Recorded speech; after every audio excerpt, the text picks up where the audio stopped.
NP Chekkutty ഇപ്പോൾ Manu Thomas പറഞ്ഞതിനെ എങ്ങനെ കാണുന്നു? മനു തോമസ് ഏതായാലും പാർട്ടിയിൽ നിന്ന് പുറത്തു വന്ന ശേഷമാണ് ഈ പ്രതികരണങ്ങളൊക്കെ തയ്യാറായിട്ടുള്ളത്. ഈ പ്രവണത അത് പടർന്ന് പന്തലിച്ചു കഴിഞ്ഞിരിക്കുന്നു എന്നുള്ള കാര്യമാണ് അദ്ദേഹം പറയുന്നത്. എത്രത്തോളം തിരുത്തൽ സാധ്യമാകും എന്നുള്ള കാര്യം അവിടെ നിൽക്കുന്നു. പി ജയരാജൻ MV ജയരാജനെ മറികടന്ന് MV ജയരാജൻ ഈ വിഷയത്തിൽ ഒരു വാർത്താ സമ്മേളനം നടത്തി ഒരു വിശദീകരണം നൽകി. സാധാരണഗതിയിൽ ഈ തരത്തിൽ ഒരു ആരോപണം ഉന്നയിക്കുന്നവരെ കൈകാര്യം ചെയ്യുന്ന രീതിയിലല്ല MV ജയരാജൻ പ്രതികരിച്ചതെന്നും താങ്കൾ കണ്ടിരിക്കുമല്ലോ. അപ്പോൾ വളരെ ബുദ്ധിപൂർവ്വം വളരെ മിതമായി മാത്രം പ്രതികരിച്ചുകൊണ്ട് ആ വിഷയം അവിടെ അവസാനിപ്പിക്കുകയായിരുന്നു പാർട്ടി ഉദ്ദേശിച്ചിരുന്നത്. പക്ഷേ പി ജയരാജൻ അവിടെ നിന്ന് കടന്നു പോയിരിക്കുന്നു. അതെ, യഥാർത്ഥത്തിൽ ഇത് വളരെ ഗൗരവമുള്ളൊരു പ്രശ്നമാണ്. എനിക്ക് തോന്നുന്നത് പക്ഷേ ഇവിടെ ഇപ്പോൾ ഈ ഒരു സംഭവത്തിൽ മാത്രം ഒതുങ്ങി നിൽക്കുന്ന ഒരു സംഗതിയല്ല അത്. ഏറ്റവും ചെറിയൊരു പതിറ്റാണ്ട് കാലമായിട്ട് കണ്ണൂരെ പാർട്ടിയെ വല്ലാതെ ആഭ്യന്തരമായിട്ട് തകർക്കുന്ന ചില പ്രവണതകൾ ഉണ്ടായിട്ടുണ്ട്. ആ പ്രവണതകൾ തീർച്ചയായും അതിന് പി ജയരാജൻ ജനറൽ സെക്രട്ടറി ആയിരുന്ന കാലത്ത് അദ്ദേഹത്തിന് ഉത്തരവാദിത്തമുണ്ട്. പക്ഷേ പി ജയരാജന് മുമ്പുള്ള കാലത്തുണ്ടായിരുന്ന ആളുകൾക്കും അതിനകത്ത് ഉത്തരവാദിത്തമുണ്ട്. ഒരു പക്ഷേ പി ജയരാജന് ശേഷവും അത്തരത്തിലുള്ള ആളുകൾക്ക് പലതരത്തിലുള്ള പാർട്ടി സംവിധാനത്തിനകത്ത് ഇത്തരം പ്രവണതകൾ ഉണ്ടായിട്ടുണ്ട്. അപ്പോൾ അതുകൊണ്ട് ഏതെങ്കിലും ഒരു ഇൻഡിവിജ്വലിനെ ഫോക്കസ് ചെയ്തുകൊണ്ട് ഒരു ചർച്ച നടത്തുന്നതിൽ അർത്ഥമില്ല.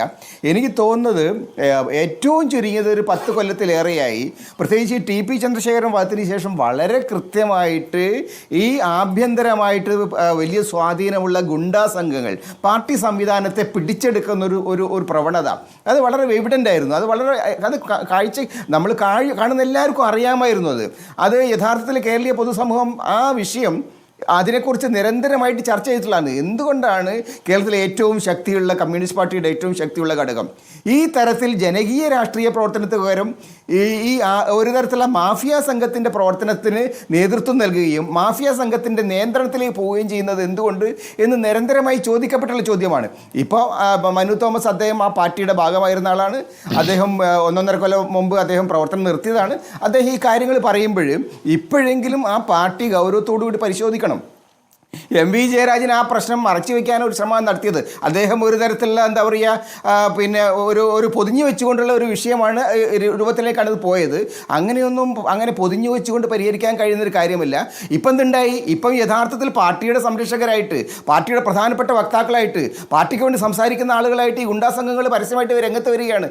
അപ്പോൾ അതുകൊണ്ട് അത് പാർട്ടിക്ക് ഉണ്ടാക്കുന്ന അപമാനവും പാർട്ടിക്ക് ഉണ്ടാക്കുന്ന ക്ഷീണം, പൊതുസമൂഹത്തിൽ പാർട്ടിക്ക് ഉണ്ടാക്കുന്ന അവമതിപ്പ് അത് എത്രത്തോളം ഗൗരവമുള്ളതെന്നുണ്ട് ഒരു കാണണം. രണ്ടാമത്തെ കാര്യം, ഇങ്ങനെയുള്ള ആളുകളാണ് കേരളത്തിലെ ആഭ്യന്തര വകുപ്പിനെ പോലും കൈകാര്യം ചെയ്യുന്നത് പറയുമ്പോൾ ഈ സർക്കാരിനെ കുറിച്ച് എന്താണ്?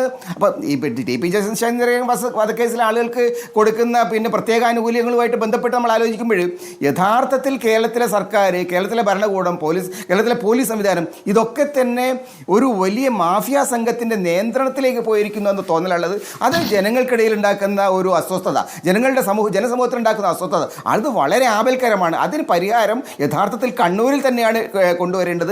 കണ്ണൂരിൽ ആ വിഷയത്തിൽ ശക്തമായിട്ടുള്ള ഒരു തുറന്ന ചർച്ചയ്ക്ക് പാർട്ടി തയ്യാറാണ്. ഇപ്പോഴെങ്കിലും ഈ വിഷയം മറച്ചു വെക്കാതെ എന്താണ് സംഭവിച്ചത് എന്ന് തുറന്നു പറഞ്ഞുകൊണ്ട് വേണ്ടി വന്നാൽ സെൽഫ് ക്രിട്ടിക്കലായിട്ടുള്ള ഒരു പരിശോധന നടത്തിക്കൊണ്ട് അതിനകത്ത് തെറ്റ് നടത്തിയ ആളുകളെ പുറത്താക്കിക്കൊണ്ട് ഒരു ശുദ്ധീകരണ പ്രക്രിയക്ക് പാർട്ടി തയ്യാറാവണം. അല്ലെങ്കിൽ അവർക്ക് ഇനി മുമ്പോട്ട് പോകാൻ കഴിയില്ല എന്ന കാര്യത്തിലൊരു സംശയമില്ല.